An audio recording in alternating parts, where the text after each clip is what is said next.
Giniba ni Lester ang pintuan ng bahay ng kanyang pinsan na isang teacher. Pagkatapos ay dali-dali niyang pinasok ang kwarto ng bahay na iyon. Sa malakas na sipa ni Lester sa pinto, tumambad sa kanyang harapan ang hubad niyang pinsan na teacher. Pawis ito at nakabrief lamang. Samantala, ang kanyang asawa na si Maricel ay kasalukuyang sinusuot ang pantalon nito na nag-aapura. "Putang ina mo, Ronald!" Biglang sigaw ni Lester na parang pumutok na bulkan ng galit. Agad na nagkagulo. Sumisigaw noon si Maricel, dahilan para maglabasan ang mga kapitbahay. Hanggang sa bigla na lamang lumabas si Ronald Orbena, na isang teacher, mula sa kanyang bahay na halos naliligo na sa dugo dahil may malaking taga ito ng itak sa katawan.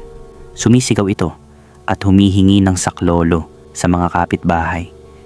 Tinulungan naman siya agad ng mga ito dahil hindi pa nila alam ang nangyayari. Pero ilang minuto lang ay lumabas na rin sa bahay ng teacher ang mag-asawang sina Lester at Maricel Orbena. Nagtaka ang mga tao kung ano ba ang nangyayari. Ngunit nang dumating ang mga pulis ay doon na lumabas ang katotohanan. At iyan ang ating kaso o kwento na pag-uusapan ngayon mga kaibigan ko. Taong 2013 nang mangyari ang isang eskandalong hindi agad nakalimutan ng ilang residente ng isang tahimik na barangay sa Malasiki, Pangasinan. Isang gabi iyon na nagsimula lamang sa hinala, ngunit nauwi sa dugong kumalat sa bakuran ng isang maliit na bahay. At sa gabing iyon, isang guro ang halos mawalan ng braso matapos mahuli ng sariling pinsan na kinakalanta rin nito ang asawa. Noong una ay binaliwala lamang iyon ni Lester. Ayaw niyang mag-isip ng masama, lalo na't pamilya ang pinag-uusapan. Ngunit habang tumatagal, napansin niyang tila may nagbabago sa kilos ng kanyang asawa na si Maricel. Minsan ay tila mailap ang tingin nito, minsan naman ay biglang nagugulat kapag nababanggit ang pangalan ni Ronald. Unti-unti, ang simpleng hinala ay naging mabigat na duda sa dibdib ni Lester. Noong mga panahong iyon, bago pa mangyari ang madugong gabi sa kanilang bahay, unti-unti nang nagkakagulo ang buhay pamilya ni Lester at Maricel Orbena. Sa labas ay tila ordinaryong mag-asawa lamang sila na nakatira sa isang tahimik na barangay sa Malasiki, Pangasinan. Ngunit sa loob ng kanilang bahay ay matagal nang may mga bagay na hindi napapansin ng marami. Si Lester ay isang simpleng lalaki na halos araw-araw ay nasa labas para magtrabaho. Maaga siyang umaalis ng bahay at madalas ay gabi na kung makauwi. Para sa kanya, ang mahalaga ay may pagkain sa mesa at may panggastos sa pang-araw-araw ang kanyang pamilya. Kaya kahit pagod ang katawan, ay pilit niyang kinakayod ang trabaho para lamang masuportahan ang kanyang asawa at mga anak. Samantala si Maricel naman ay walang trabaho at halos buong araw ay nasa bahay lamang. Ngunit sa halip na maglaan ng oras sa pag-aalaga ng kanilang mga anak at sa pag-aasikaso ng bahay, mas madalas pa siyang makita sa ibang lugar ng barangay, sa mga bingguhan. Unti-unti nang naging bisyo ni Maricel ang pagbibinggo. Halos araw-araw ay may bingo sa isang maliit na kubong malapit sa palengke ng barangay at doon siya madalas makita ng mga kakilala. Minsan ay umaga pa lang ay umaalis na siya ng bahay at kung minsan naman ay ginagabi na bago makauwi. Ang mas masaklap pa, kahit may maliliit pa siyang mga anak ay iniiwan lamang niya ang mga ito sa kapitbahay upang maisingit lamang ang kanyang paglalaro ng bingo. Ang madalas niyang pinag-iiwanan ng mga bata ay ang kanilang kapitbahay na dalaga na si Lisa Jimenez. Si Lisa ay nakatira lamang ilang bahay ang layo sa kanila. Isang dalagang kilala sa barangay na mabait at maasikaso sa mga bata. Dahil dito ay mabilis siyang napagkatiwalaan ni Maricel. Halos araw-araw ay kumakatok si Maricel sa bahay ni Lisa. Hawak ang kamay ng kanyang mga anak. "Lisa, pakitingnan mo muna sila ha. Saglit lang ako sa kanto," madalas niyang sinasabi. At dahil mabait si Lisa, hindi na siya tumatanggi. Kahit wala siyang natatanggap na bayad, inaalagaan niya ang mga bata na parang sarili niyang mga pamangkin. Pinapakain niya ang mga ito, pinaglalaro, at kung minsan ay pinapatulog pa sa kanilang bahay kapag ginagabi na si Maricel. Dahil dito ay lalo pang napamahal si Lisa kay Maricel. Para kay Maricel, malaking tulong ang dalaga dahil hindi na niya kailangang mag-alala kung sino ang magbabantay sa kanyang mga anak. Ngunit habang tumatagal, napapansin na ng ilang kapitbahay na tila napapabayaan na ang bahay ng pamilya Orbena. Minsan ay nakikita nilang hindi pa nalalabhan ang mga damit na nakatambak sa may likod ng bahay.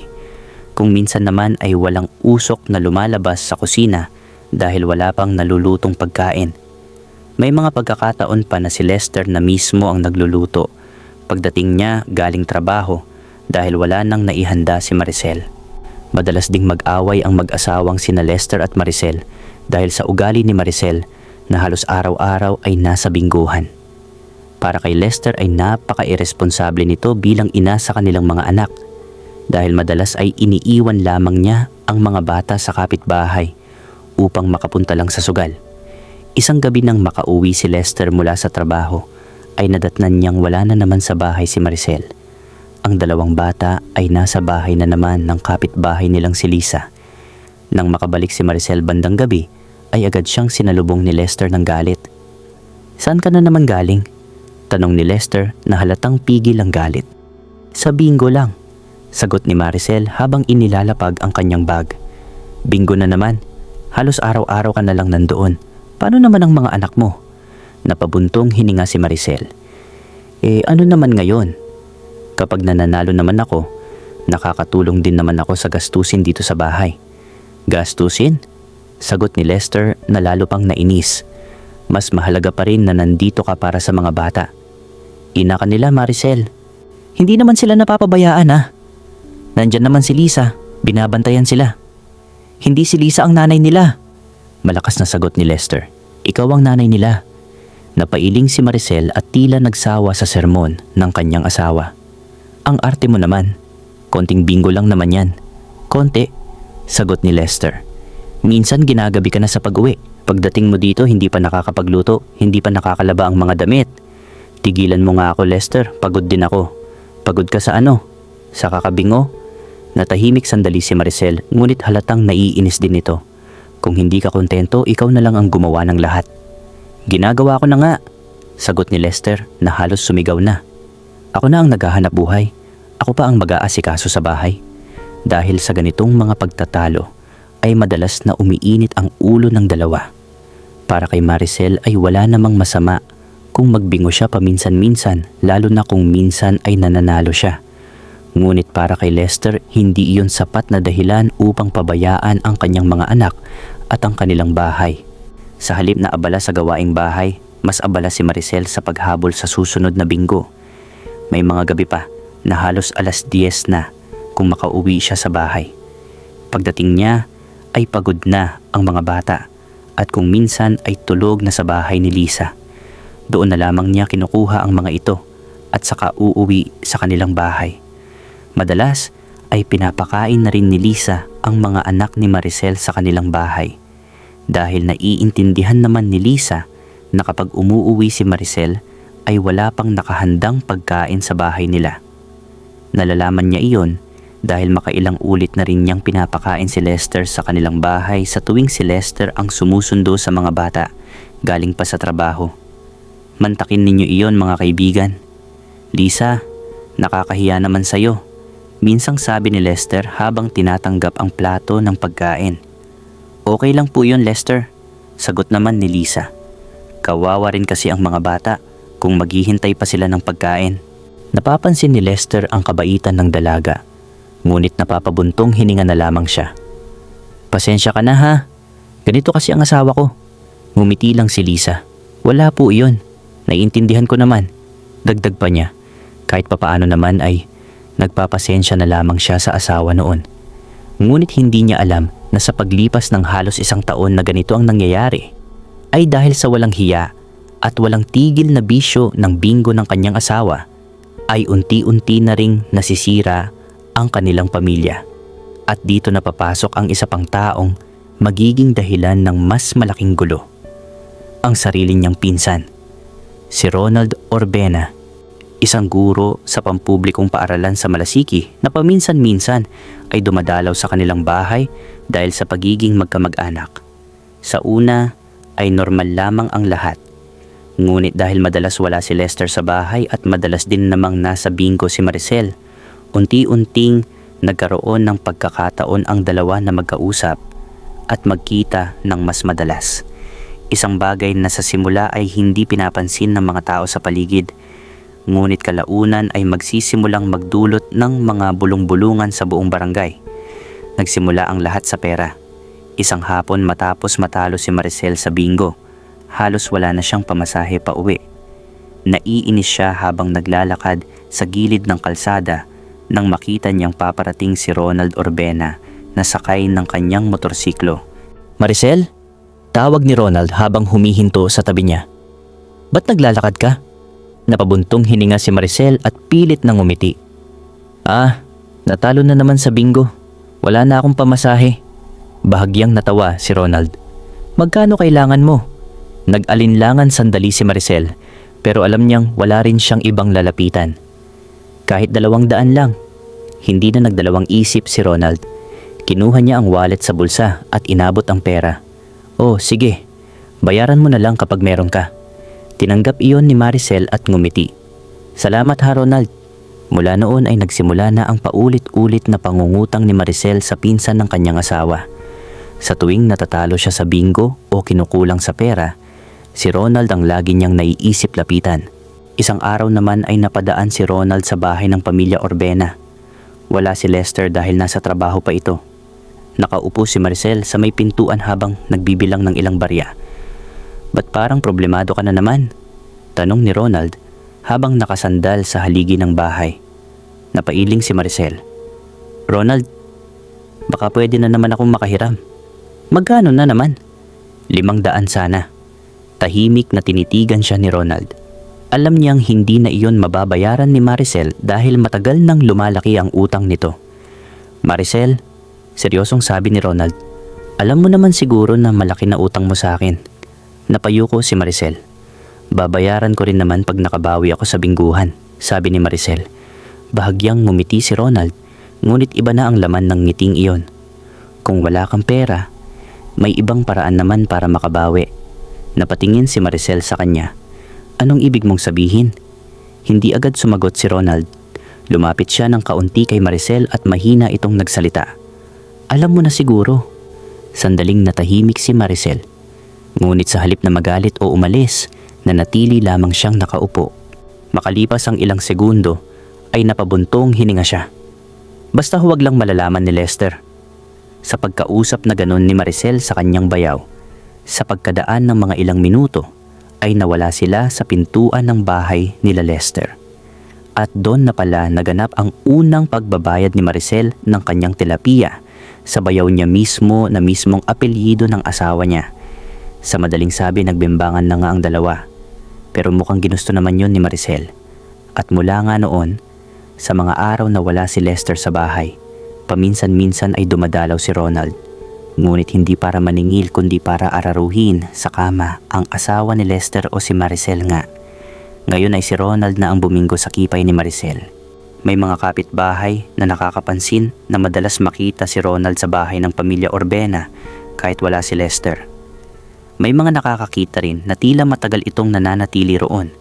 Isa sa mga nakakapansin ng mga kakaibang pangyayari ay si Lisa Jimenez. Si Lisa ang dalagang madalas pinag-iiwanan ni Maricel ng kanyang mga anak. Halos araw-araw ay kumakatok si Maricel sa bahay nito. Lisa, sabi ni Maricel isang umaga habang hawak ang kamay ng mga bata. Pakitingnan mo muna sila ha, saglit lang ako sa bingo. Ngumiti si Lisa. Sige ate Maricel, dito lang sila. Kahit gabihin ako ha, kunin ko na lang sila. Okay lang, tugon lang lagi ni Lisa. Isang gabi nang dumating si Lester mula sa trabaho, ay nadatnan niya si Lisa na nagbabantay sa kanyang mga anak sa kanilang bahay na mismo. Ay Lisa, ikaw na naman nag-aalaga sa kanila, sabi ni Lester habang inilalapag ang bag. Ngumiti ang dalaga. Wala pa kasi si ate Maricel, nasa bingo pa yata. Napabuntong hininga si Lester. Salamat ha, kung wala ka, hindi ko alam kung sino magbabantay sa mga bata. Okay lang po, sagot ni Lisa. Habang pinapanood ni Lester ang dalaga na pinapakain ang kanyang mga anak, napansin niya kung gaano ito kaalaga. Isang gabi habang nag-uusap sila sa may pintuan ng bahay, napatingin si Lester kay Lisa. Lisa, salamat talaga sa ginagawa mo para sa mga bata. Ngumiti si Lisa. Wala po yun. Hindi alam ni Lester kung bakit, pero sa sandaling iyon ay nakaramdam siya ng kakaibang paghanga sa dalaga. Sa kanyang isip, hindi niya maiwasang ikumpara ang kabaitan ni Lisa sa kanyang sariling asawa na halos gabi-gabi ay wala sa bahay dahil sa bingo. Unti-unting nahulog ang loob ni Lester kay Lisa kahit hindi pa niya iyon inaamin sa sarili.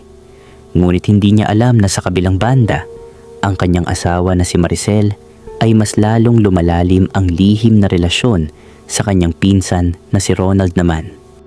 Hanggang sa lumipas ang mga araw, ganoon at ganoon pa rin ang naging sistema ng pamumuhay ng mag-asawang Orbena. Ngunit dumating ang pagkakataon na nakaramdam na ng kutob si Lester na may itinatago ang kanyang asawa. Nadagdagan pa iyon ng mga tsismis na nakarating sa kanya mula mismo sa kanilang mga kapitbahay. Napansin niyang madalas umalis si Maricel kahit gabi na, at kung minsan ay kung saan-saan ito nagpupunta na hindi malinaw ang dahilan. Ngunit dumating ang gabi na tuluyan nang nagpasya si Lester na sundan ang kanyang asawa, ngunit may dala na itong itak. Tahimik niyang minanmanan si Maricel mula sa kanto ng barangay hanggang sa makita niyang pumasok ito sa bahay ni Ronald. Sa sandaling iyon ay tila nagdilim ang paningin ni Lester. Dahan-dahan siyang lumapit sa bahay ng pinsan niya. May ilaw sa loob at naririnig niya ang mahihinang boses ng dalawang taong tila nag-uusap sa kwarto. Hindi na siya nagdalawang isip. Malakas niyang sinipa ang pintuan sa harapan at sinunod agad nito ang kwarto. Alam ni Lester kung saan ito dahil binata pa si Ronald. Pagbukas pa lang ay tumambad na sa kanya ang eksena sa loob ng bahay. Nasa loob ng kwarto si Maricel at Ronald at halatang nagulat ang dalawa nang makita siya. Nakabrief pang si Ronald na pawisan at nagsusuot naman ng pantalon si Maricel na parang mag-uumpisa pa lang na magbembangan ng dalawa. "Putang ina mo, Ronald!" sigaw ni Lester. Napaatras si Ronald sa gulat. "Lester, makinig ka muna." Pero hindi na siya pinakinggan ni Lester. Sa tindi ng galit ay napahawak siya sa itak ng mahigpit. "Pinsan kita, ito pala ginagawa mo sa akin. Mga hayop kayo, baboy," sigaw niya. Sumugod si Lester kay Ronald. Nagkagulo ang loob ng bahay habang nagtatangka si Ronald na umiwas sa galit na pinsan at sa itak. "Lester, tigilan mo yan," sigaw ni Maricel habang umiiyak. Ngunit huli na. Sa isang mabilis na galaw ay umindayog ang itak sa kamay ni Lester. Nakailag ng bahagya si Ronald ngunit tumaplis ang talim sa kanyang katawan. Agad bumuka ang sugat at nagsimulang dumugo. Napasigaw si Ronald habang napaatras. Nagkagulo ang loob ng bahay. Nagkatulakan ang dalawang magpinsan hanggang sa mapunta si Ronald na tumatakbo sa bakuran. Pilit inaawat ni Maricel si Lester, ngunit halos mawalan na ito ng kontrol sa galit. Sa kabutihang palad ay hindi na nasundan pa ang unang tama. Nakailag na si Ronald sa mga sumunod na pag-atake at napigilan din si Lester nang dumating ang ilang kapitbahay na nakarinig sa sigawan. Duguan ang katawan ni Ronald ngunit hindi naman yon nakamamatay. Agad siyang dinala sa ospital upang gamutin ang sugat. Nakatakbo naman si Lester bago pa dumating ang mga pulis. Nagtago lang ito ng gabing yon, pero di rin siya umalis ng baryo dahil alam niyang may karapatan siya sa ginawa niya sa kanyang pinsan, kahit pa napatay niya sana ito. Ngunit hindi doon natapos ang gulo. Pagkalipas ng ilang araw ay nagsampa ng kaso si Ronald laban sa pinsan niyang si Lester.